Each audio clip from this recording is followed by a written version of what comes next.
everyone.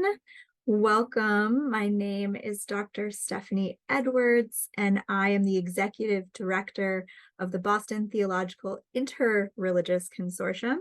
And today we are so pleased to have Dr. Callid Keefe-Perry joining us from, of many places, Boston College School of Theology and Ministry to discuss a sense of the possible and broadly theological imagination. Just so you know, this webinar is being recorded and we will do some light editing after we close and then post it to our channels such that you may revisit our conversation today and share it with your communities. I have been so excited to have these BTI talks as part of my work here at the consortium because it really allows me to dig into some of the best work that's being done around our 11 member schools, and Callid's work is definitely among that.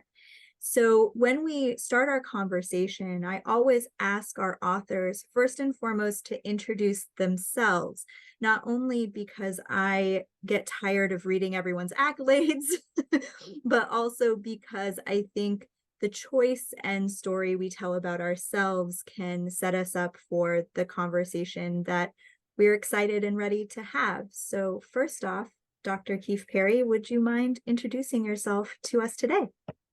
Sure. Thanks, Stephanie. My name is Callid Keefe-Perry. First name rhymes with salad. Last name rhymes with beef berry. I'm a member of the Religious Society of Friends, what most folks call Quakers. And I am an assistant professor at Boston College's School of Theology and Ministry, where I do the work with contextual education with our master's students in theology and ministry.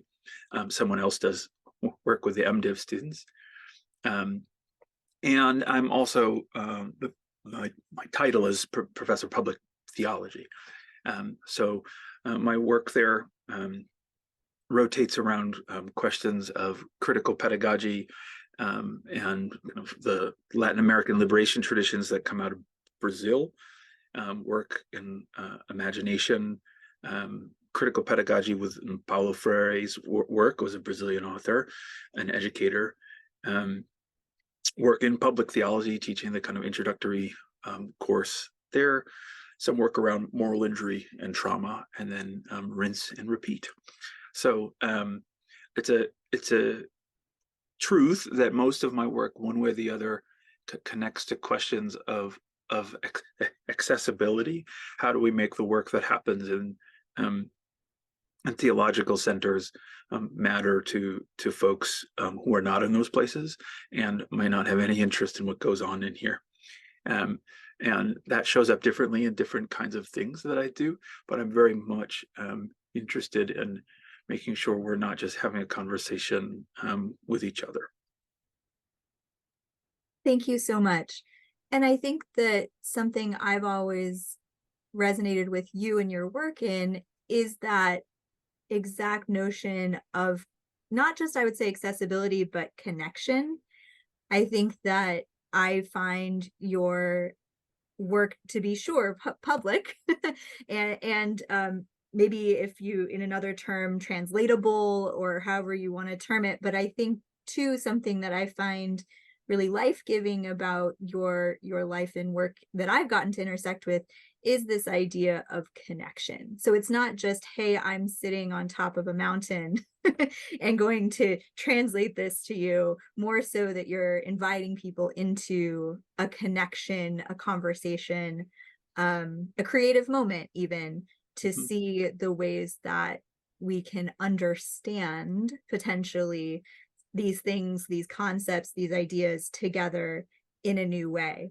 And I think that that's a great segue into your most recent book. So tell us about it and tell us broadly about the genesis and where you went once you got started.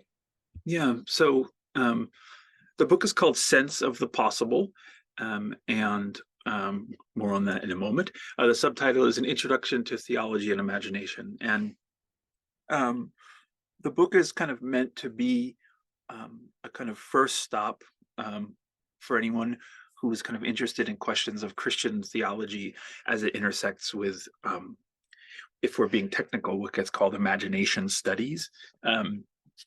And in particular, kind of people who have engaged questions of the theology and imagination world before for some disciplinary reasons. The existing literature about imagination and theology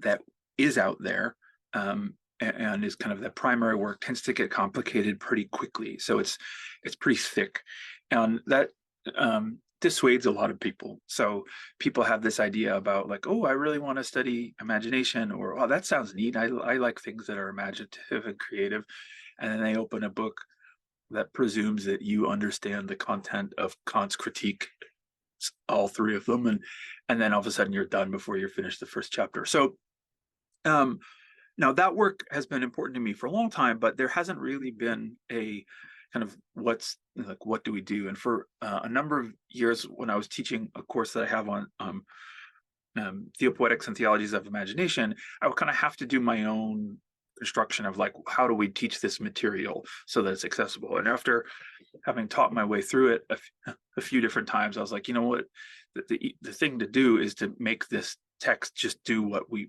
do, is to like try to get the materials there accessible.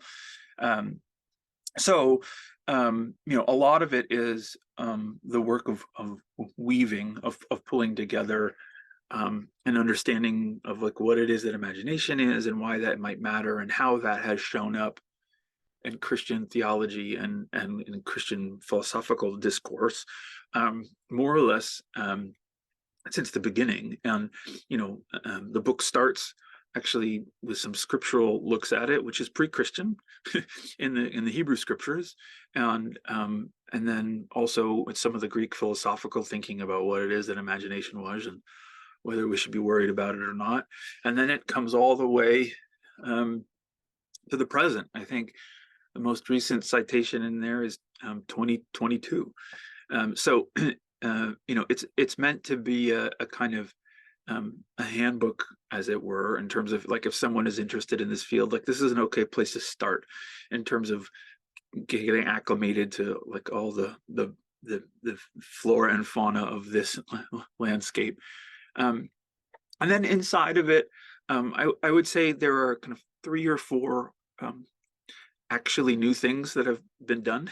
Most of it is the work of translation and connection and curation. What goes in? How do we organize it? Why is it there? How do we talk through it?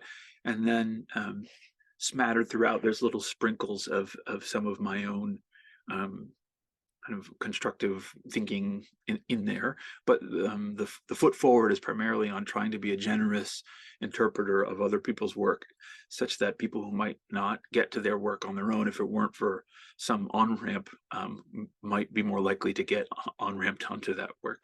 Does that make sense, Stephanie? That does. That makes complete sense. I think that a lot of us, I can speak for myself. I finished my dissertation in early 2019. And I think the pressure for us newer grads, probably it's perennial, but I felt this, I shall say for myself, was that dissertation should be this beautiful, perfect, brand new, gorgeous explosion of thought into the world. And that, of course, is a very high bar, but also isn't necessarily the impact I might want to have on the field of theology, the field of thinking about how we do this work. And so hearing you speak about communication in that way and how you approached it pedagogically is super important. I'd love if you could tease out a little bit of that connection. You're a teacher, among many other things. And how do you approach a topic like theopoetics, which, if you want to give a short definition for those who may not know, which is a creative and beautiful and somewhat nebulous at times arena, with these more traditional and effective ways of teaching and translating and giving information and knowledge to those that are seeking it. Do you see what I'm playing with there? Yeah. Um, so the theopoetics conversation, as I understand it, has to do with a recognition that sometimes how matters as much as what, right? So the example I often give is if I tell someone to kind of um, draw a picture of theology being done, right? They picture someone writing or typing or reading, right? And so what that means is that the how of theology has to do with reading books and making books, or reading articles and making articles. And I don't want to dismiss the fact that that exists, but I would call that academic theology. Um, and I would want to suggest, in fact, theology gets done in lots of places, around kitchen tables, um, next to the weeping widow. There's all kinds of places we do theology. There's way less places we do academic theology. And if we take all the words and actions that humans have made that I think are theology and stack them in a pie chart, academic theology is a very tiny sliver, but it gets all of the attention.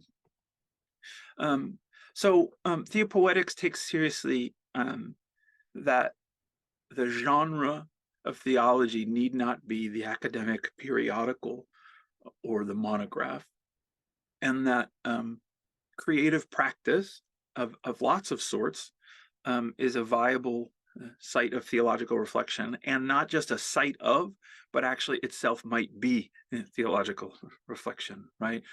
So there are plenty of theologians who say, oh, yes, you could certainly do theological reflection on a painting.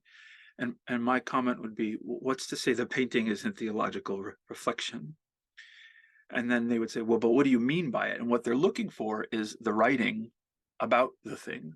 Um, and that doesn't mean that every painting or every dance or every, sculpture is necessarily theological reflection.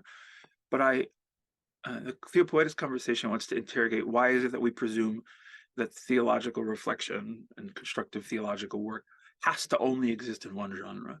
That is to say, the largely German sounding English academic tone. And there's room for that. Like you said, there's a lot of wisdom and intelligence and gifted scholarship that goes into those things that I'm really grateful for. I'm not opposed to it per se. My question is, why does it have the total monopoly on what it is that counts to do theological work? So, it is nebulous in some ways, in the sense that, I have a broader range in terms of thinking about what it is that constitutes theology. But I don't think that means that we can't teach it, right? So oftentimes what I'll try to do with students is kind of set up the problems and let them kind of walk down the roads themselves. I don't tend to lecture that much. I set up some things, and I trust that the giftedness of students, whether it's in the church or in the classroom, is such that, like, they'll see some of the same problems and they don't have to agree with me. But then when the questions comes, like, well, has anyone ever talked about this before? And then that requires a kind of content knowledge. I was like, well, then I can go, oh yes, someone did talk about that. It's a lot more interesting to do it that way than for me to say, trust me, this is important, let me tell you about it. And then you lack the internal desire to know that, and it just becomes a reception of information from someone who happens to hold a degree. Snaps, as they say. Um, I think that something we've all come into more awareness of, if not knowledge of, in the last few years is the ways in which the diverse ways in which we can learn, right? And the ways that we can be in community with each other. Because we've had a lot of challenges that many of us hadn't encountered before, that have asked us to stretch our own knowledge base, our own way of interacting with the world, our own way of staying in and maintaining our faith, such that it may be. And so I'm wondering if you want to talk about writing this book and talking about a sense of the possible, right? That's a pretty large to me, right? That's a pretty large arena to say, like, because to me, and maybe this is my own reading into the phrase, possibility reads as hopeful to me. It reads as creative, it reads as fecund, it reads as all of these things that open me, right? What is possible. Mhm. And you endeavored to write that kind of content during a time when a lot of people were feeling at once circumscribed, perhaps, but also potentially open to trying new things that they wouldn't have done before. Mhm. So I'm interested as an author and a thinker and a teacher and a doer and a liver, how those two kind of played together for you as you were developing your contribution to this newest book. Yeah. So, well, let's start with a kind of definition of imagination that I use, which is that imagination is the human capacity to bring into consciousness things that are not observably present. So, um, let's break that down. So, a human capacity, that doesn't necessarily mean that other animals can imagine or can't imagine. I don't know. I'm not particularly interested in other created beings in terms of imagination, but I know humans can um, bring into consciousness things that are not observably present. Well, that means I could say to you, imagine what you had for breakfast this morning, and some kind of thing would happen. And you'd be imagining your breakfast or lack thereof, it depending on what you did. Imagine what it would feel like to be on a beach or in a snowy afternoon. We could kind of do this, um, do this thing. So it's also the case, though, that the things that can be brought um, into consciousness are not just sense memories, right? So imagine what you had for breakfast might be a taste or a touch or smell. Imagine the temperature, it could be feel. But I might say, for example, um, uh, imagine a gift that you haven't received yet that might feel very meaningful to you. Well, part of what we're bringing into consciousness is the idea of what that gift might be and maybe what it would look like. But you're also bringing into consciousness meaning. It's a thing in that sense. It's not a material thing, but meaning is being brought into consciousness that previously was not there. So we do this a lot in ritual, and we do this in community building.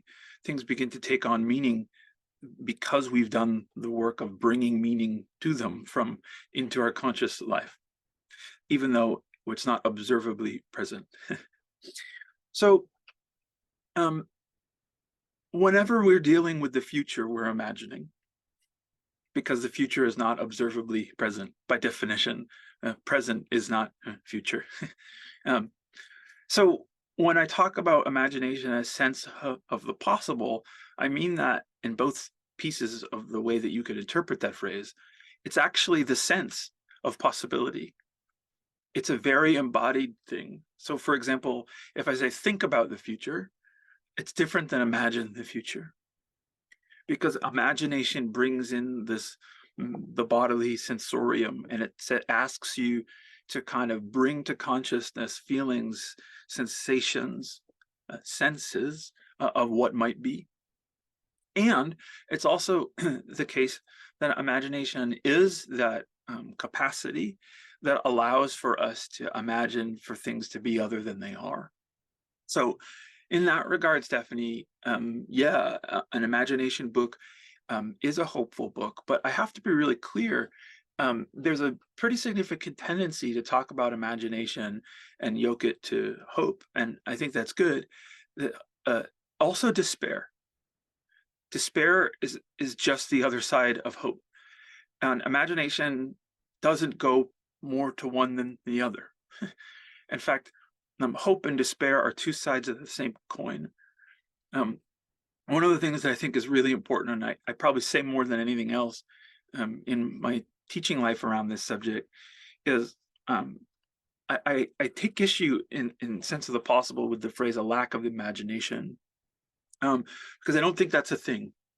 And what we mean when we say a lack of imagination um, is really we're letting the dominant imagination be counted as reality.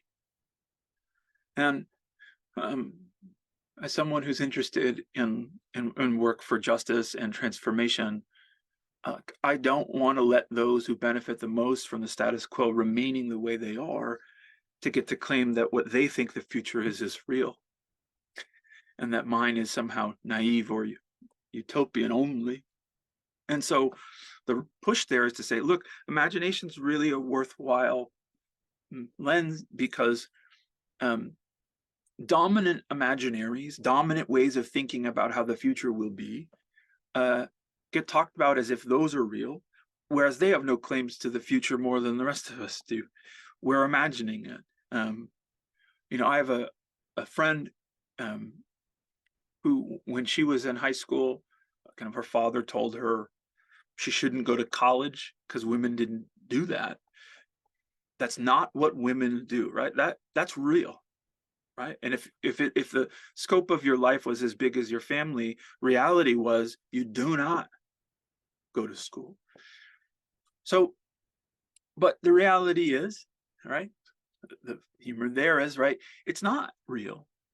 Now, that doesn't mean there's no such thing as reality, but in terms of the ways that social life and human nature and relationship work, there's so much power in what we say is possible and isn't possible that there's no wonder that hope and despair are both tied to this capacity to imagine things that aren't, because we can spin off all kinds of horrible and terrible things and also joyful and liberating ones, and both of those have their roots in this capacity for imagining.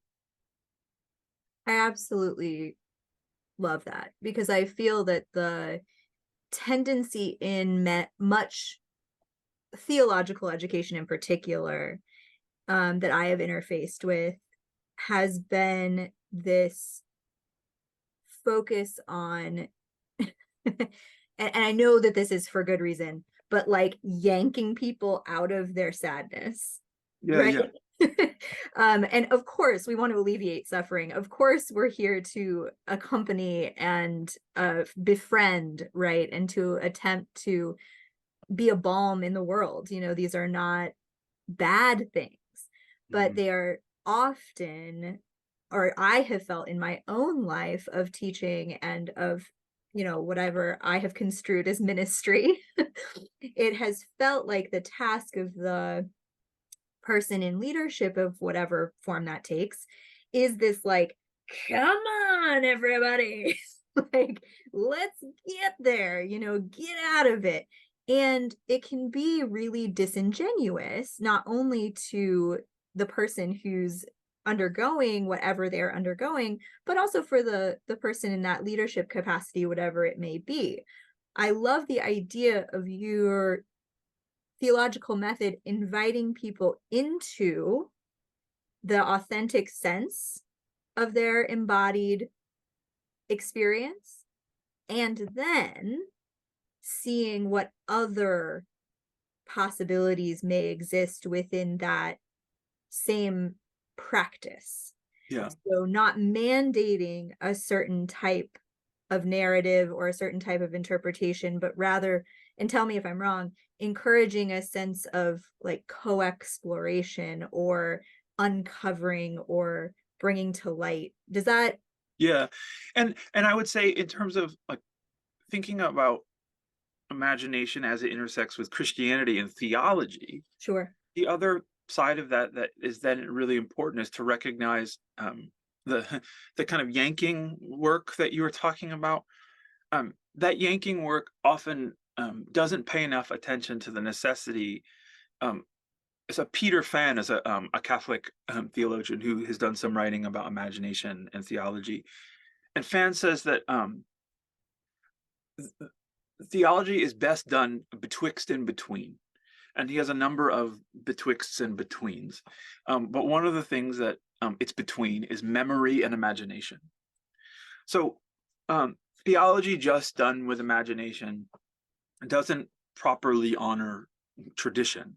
Now, honoring tradition doesn't necessarily mean doing everything that tradition has always said, right? That's traditionalism. That's a dead word. Um, but if we don't wrestle with what has come before and we just try to articulate what comes next, there will be no power to our work. It will have no roots.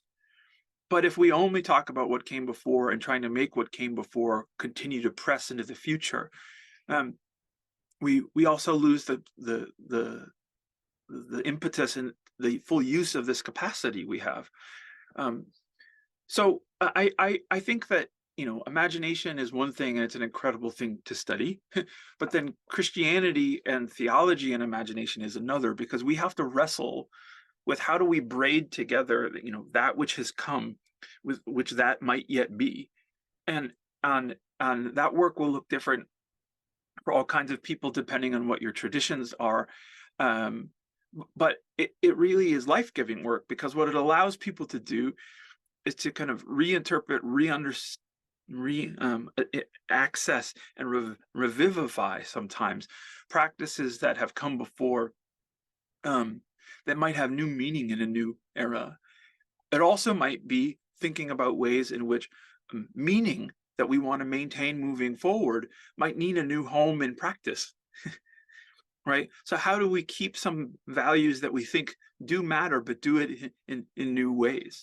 Um, my wife is a church planter, and the congregation really was about to launch right before COVID hit. And there was a desire at first to just wait because it was just going to be a couple weeks. And then the first meeting happened online because it had taken too long. And what started to happen is a realization that there was a powerful kind of community that was beginning to gather. And so fast forward a few years, um, there was some conversation nationally about the fact that there were still some congregations that were using virtual means to meet. And uh, a question was posed to some of the folks in leadership, how long do you think you'll still do this virtual thing? And the response was like, no, you've got it all wrong. This is a congregation.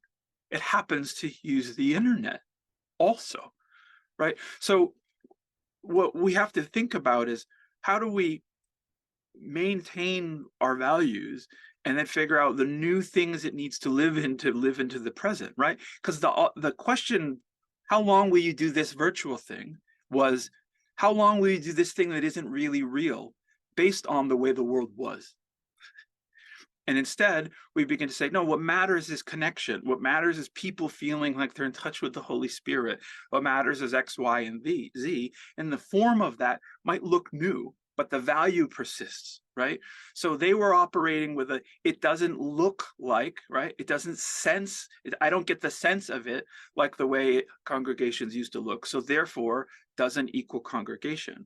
So that was an example of there's a value that has persisted from tradition to the present into the future, but the form has changed.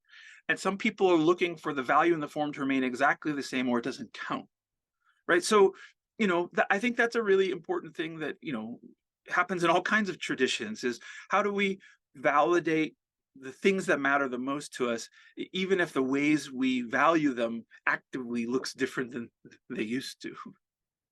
That is incredibly important. That's something that we talk about at the BTI in the form of theological education, right? What does it look like, not out of pure necessity, which was a lot of our adaptations to the pandemic, but out of a way of new, like you were saying, new forms that can, to your value word, right, open up accessibility to the traditions, the knowledge, the pathways to leadership that we've always wanted to offer through our diverse schools. I'm going to take moderator's privilege and ask you if you have any reflections about how we are not only doing our work in the world as people interested in religious spiritual leadership, but also how we are forming ourselves and our schools into those roles. Because your book, I think, is not only directed outward, but I think there is something here for you to, and for us, more importantly, to chew on, looking inward at how we are participating in Yeah. this type of formation. Yeah. So the book starts out with looking at it in scripture and in philosophy and in kind of historical theological frames, some what gets called patristics, kind of early church fathers, and moving on through Augustine and Aquinas and some people who are addressing imagination, and then it moves into a more contemporary period, and some of it's about people who talk about um, how you do theology, and then there's some questions about doctrine. So there's some people who wrote about like is the Holy Spirit imagination, right? So that's a specific what we call pneumatology, right? Study of the Holy Spirit, and how does that have to do with imagination, and what does imagination have to do with eschatology? Some of that's doctrinal, but then the whole back third of the book is about imagination and practices, and uh, practices of preaching, practices of pastoral care. And to your point, Stephanie, the very end of the book is about the practice of theological education, on what are the ways in which imagination has been recognized or circumscribed in that. So theological education in its modern form, um, in most places, hasn't changed much since Friedrich Schleiermacher came up with the model for theological education in Germany. The Berlin model was kind of created by Schleiermacher for king who wanted theology to kind of take its rightful place in the modern university as the queen of sciences, right? And so we split the field of theology into its kind of constituent parts, which are still visible today: Bible theology, history, and practical theology. And at that point in time, practical theology just meant how do you do it right, right? If you know Bible theology and history well enough, how do you do them? You do them with practical theology. So it was very reductive in that regard. But it was built at a particular time for a particular people, that is to say, German men in the 1800s, to learn how to become German male clergy in the 1800s. And there's nothing wrong with that. The problem is that what we imagined it to be and who we thought it would be for hasn't been adapted to the present, right? And there's presumptions about what we should want, and how we want to operate and what it does, that has really been shaken. One of the stories, it's not in the book, but it kind of it lives pretty close to me a lot, and its bearing on this conversation is significant. As an organization that was called NATES, the North American Indigenous Theological Society, which had its origins in the 90s when an institution said, oh, there's not a lot of indigenous North American people who have PhDs in theological studies. Why don't we see if we can extend our programs to them? And so they said, let's find some Bible scholars and systematicians and constructive theologians and ethicists. And they wrote to a bunch of indigenous people who were teaching but maybe didn't hold the PhD. And they said, you didn't apply here, but we'd like to offer you a fully funded PhD, and these are the people. We've offered it to all of you, and we'd like to support you getting the PhD. And the story is that I've been told it by some of these folks, as they contacted each other and wrote back and said, no, thank you. Why would we leave our communities to come get a piece of paper from you? The reason you're reaching out to us is because we're already doing the work. But I'll tell you what, if on our terms, you're willing to give us a piece of paper while we stay with our communities and do what we're doing, we could figure out something in the middle. And I often think about this when I think about imagination in theological education. The presumption from the institution was, let us this is the generous read, let us do this thing which is really important to this community and support them. And the community said, the thing that you think is important doesn't line up with how we understand ourselves and our practice to operate. For us to say yes to the thing that you think you're giving means to put us into a model that we're not for. Another way to say it is the model wasn't built for us, right? Now, that's a very particular context in the Native American thing, but I think often when we talk about theological education, we have to ask, who is it built for? Who is it serving? And is this all we can imagine it to be? Can we imagine it to be more? And if so, like, what would that feel like?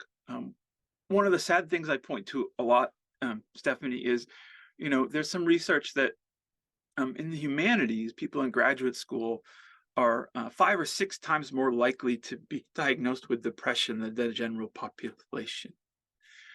And that means that something is wrong. Now, that doesn't necessarily mean that we should stop doing theological education or stop doing the humanities. But I want to ask, what is it about the work that makes it so hard on our spirits and bodies and minds? And ought we not consider the possibility that, like, those experiences ought to be also part of how we assess the quality of an institution?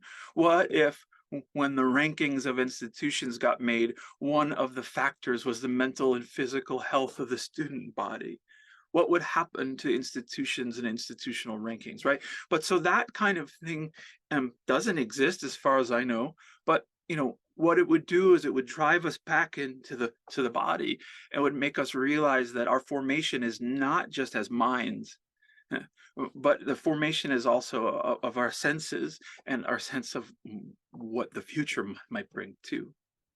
Yeah, I'm not going to remember it exactly, but there's a pithy saying about Jesuit education that it is assuredly not for our whole selves, no matter what the promises made are.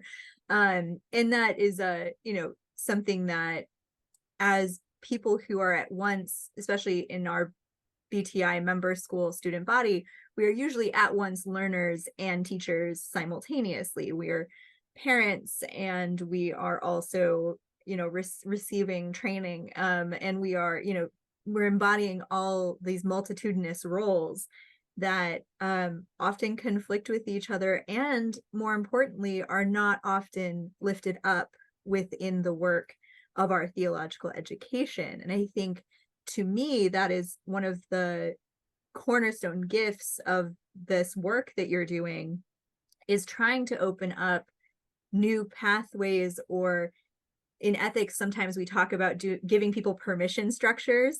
Mm-hmm. Giving someone a permission structure to say, no, your instinct towards embodied reflection is real.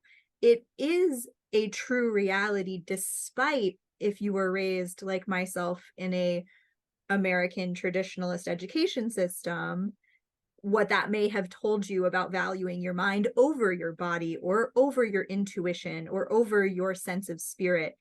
And that is a gift to me. It's to say to an educator or a learner, there is more here, and potentially that already.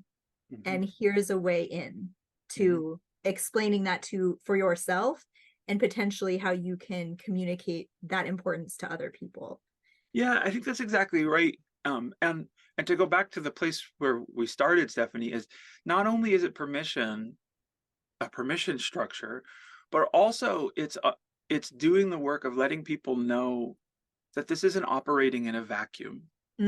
So to make the intersection with some of my other work, John Courtney Murray, a Catholic ethicist and theologian, after Vatican II, was very clear, and he and someone, a scholar named Richard Newhouse, were like, look, if you believe in pluralism in the United States, if you believe that this country can be a place of interreligious life and democracy, you must find a way to voice that kind of religious belief in the public square. And if you don't, then the religious voice of the public square will be dominated by the conservative theocrat.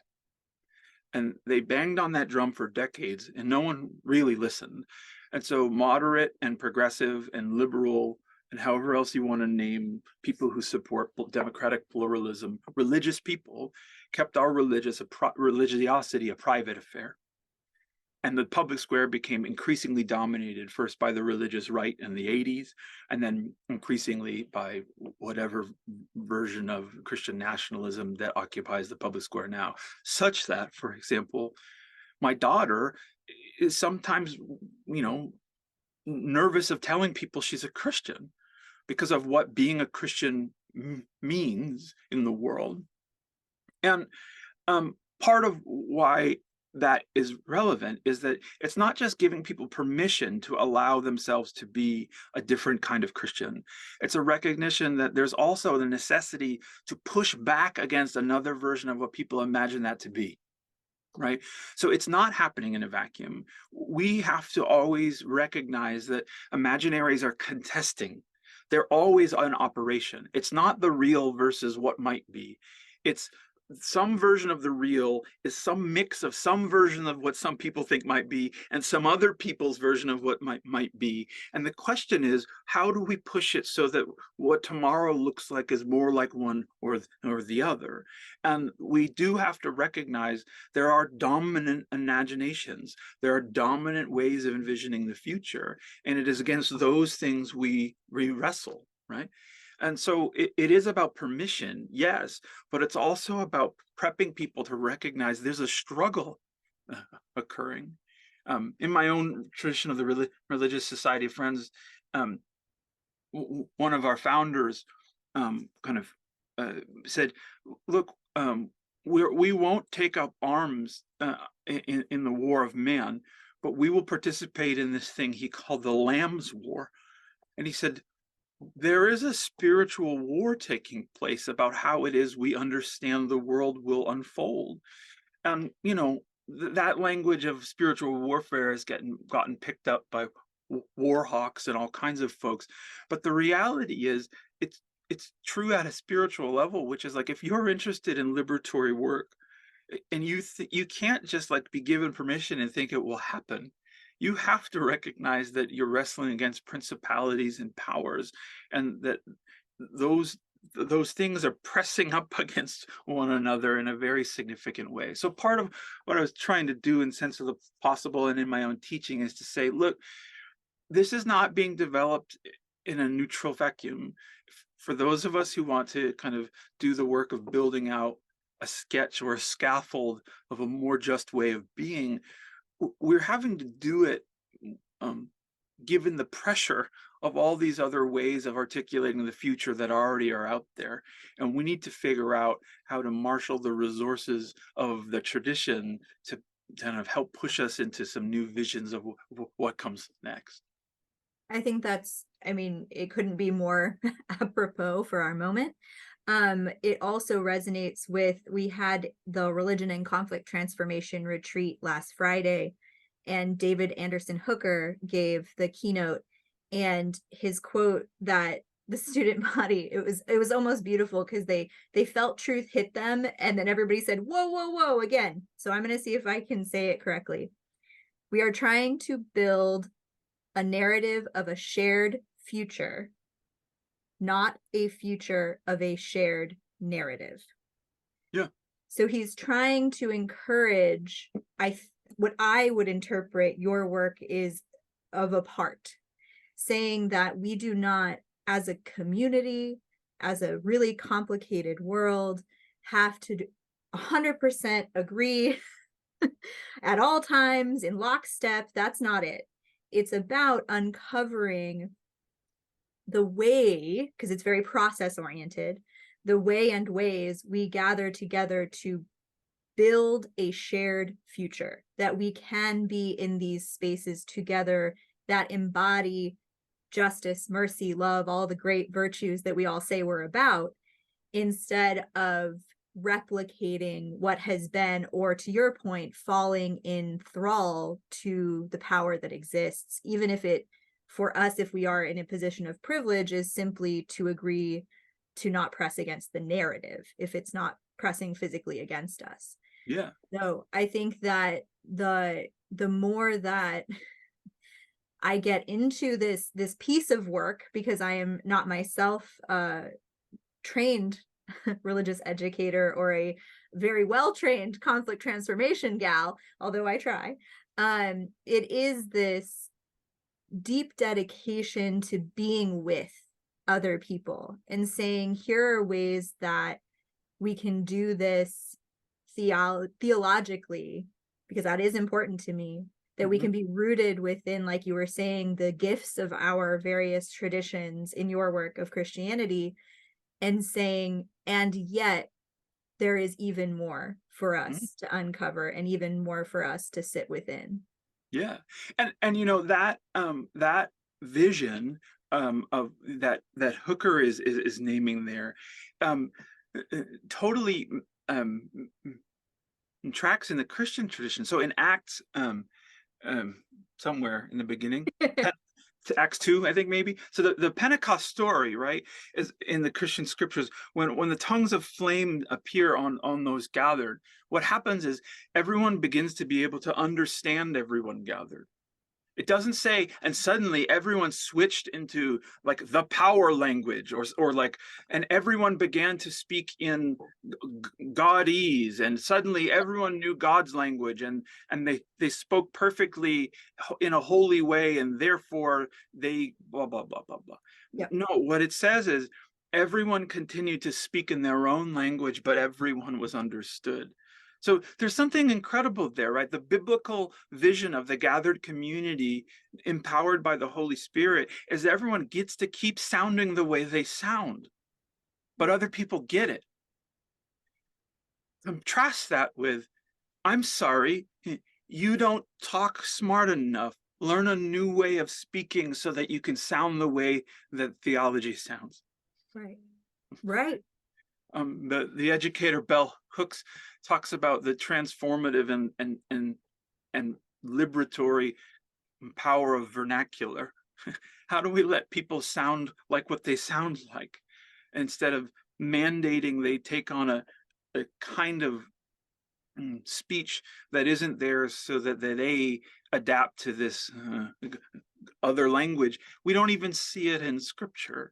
And that's not to say you can't learn in a different voice either. Um, but let's not presume that what we're all headed towards is some kind of shared vision where we're all speaking the same and sounding the same, and that's how we'll get to understand each other. There's, at least in the Christian vision, a way of saying it's quite possible for us to engage with one another across difference and figure out altogether how we're united towards some greater thing. Yeah. Thank you. I want to remind people that they can put questions in the Q&A or the chat, and I will attend to them. While people are potentially considering their contribution, I think a final edge I want to push on, and maybe this is a bit unfair. um, to your point about Nate's, the Indigenous Theological Society, to points about Bell Hook's resistance to, I'm just going to call white speech, making an assumption, but any sort of like homogeneity. Do we tear it all down? What do we do with theological education? How do we revivify? How do we take some of your work really seriously, not just as a side project, not just as an elective? Yeah, I mean, there's some ways, right, in which there's a kind of adolescent fantasy of tearing lots of things down and rebuilding. History tends to suggest that that isn't a fairly useful thing, um, partly because if you don't do the slow work of dismantling, then some of the imaginary structures will stay in place when you build the new thing, right? Um, so tearing it all down isn't possible, because a lot of what it eh, is a shared vision of the future, and you can't tear apart a shared vision of the future. That's why hope is so powerful. That's why despair is so crushing, because it persists past the edges of buildings and of governments and of policy. It lives in our shared stories and narratives of what might yet be. So I can't even imagine what tearing it all down would mean, because it would mean we'd have to stop telling all the stories. We'd have to stop using the images. We'd have to stop talking about excellence and X, Y, and Z. And as far as I know, we don't have that capacity. So what does it mean to take it seriously? It means to recognize that experiments are probably more worth doing. That things we haven't seen before, we have to be willing to try. Um, that out beyond the edge of what you think is possible, there's a thing that hasn't been tested and is worth testing, because if we knew something would already work, we'd do it. And so that means we have to try a thing we haven't tried if we're ever going to get to a greater piece of hope. And might that backfire and be bad? Yep. But the other option is just keep doing what we're doing, right? And that cycle gets smaller and smaller and smaller till there's nothing left. I think organizational leaders, including leaders in theological education, one of the most incredible things of courage that they can do is, when they're in a system that has some stability, ask what happens next. Because when you're most stable, it's when you feel like you're most safe. And that's probably the best time to say, like, what will happen in the next iteration of this organization? When this stability is no longer possible, what will we have contributed to helping rise next? Because nothing will last forever. And what's interesting within the Catholic context where I work now is, there's currently a Pope who's constantly saying this. Not that he's saying the Catholic Church will end, but he's recognizing, in language that Luther would have been familiar with, that the church is always in reform. Francis says so often, the church is semper reformanda, always reforming. And that's a fascinating position, for a Pope to take. To say, like, look, we need to be addressing the signs of the times and recognize that there are things that might be different. And even at that level that he's willing to do it, I think we need to, in our institutions, be able to ask the same thing. Is like, what are our experiments? What have we tried that didn't work? What have we tried that did?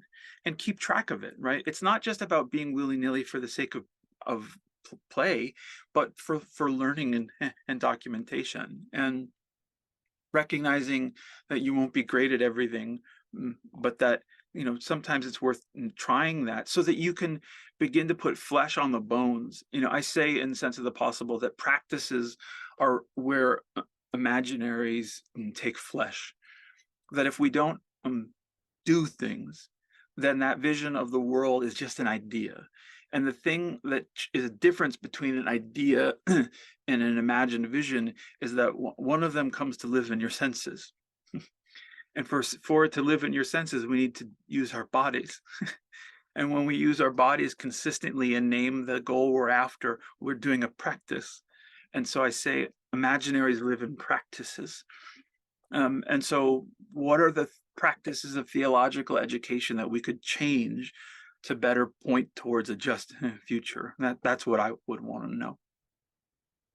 Thank you so much, Khaled. It's been just a joy to hear you reflect on this work. I know that my own imagination has been, I think, circumscribed over the past couple weeks in particular, doing this messy middle of interreligious work. And it's beautiful to be reminded that that is something that is a way of thinking I am buying into, and that I have the power in my senses and within my body to figure out ways of resistance, and to do that with other people who are similarly interested in, as you put it, working towards a more just way of being. Yeah, and I think it's really important that your language there, to focus in for it to matter, you have to do something. Yeah. Right? You have to, in community, work together to paint the future of what might be, because even just talking about it can feel hollow. It needs Right. to be yoked to something Mhm. some material change that you can point back to in your memory and be like, that moment Mm. when we did this thing, I saw a small inbreaking there of the future. Yeah. Because otherwise it just stays alluringly out there, and Mhm. we always will promise ourselves that in the future it will come, instead of letting little fractions of it break into the present. And I think Mm. that's really our hope, and the reason why practice is so important, at least in the Christian tradition, is those are the places where the new gets in. Yeah. Where the new gets in. Next book. Um, I just want to thank you so much, Dr. Keefe-Perry, for your time, for your beautiful words, and for your work. We're so thankful to have you as part of the BTI, and I hope that we will have your presence at one of our many other gatherings this year. Yeah, I hope so too. It's good to be with you, Stephanie. All right. Thank you, everyone, for coming, and have a wonderful day.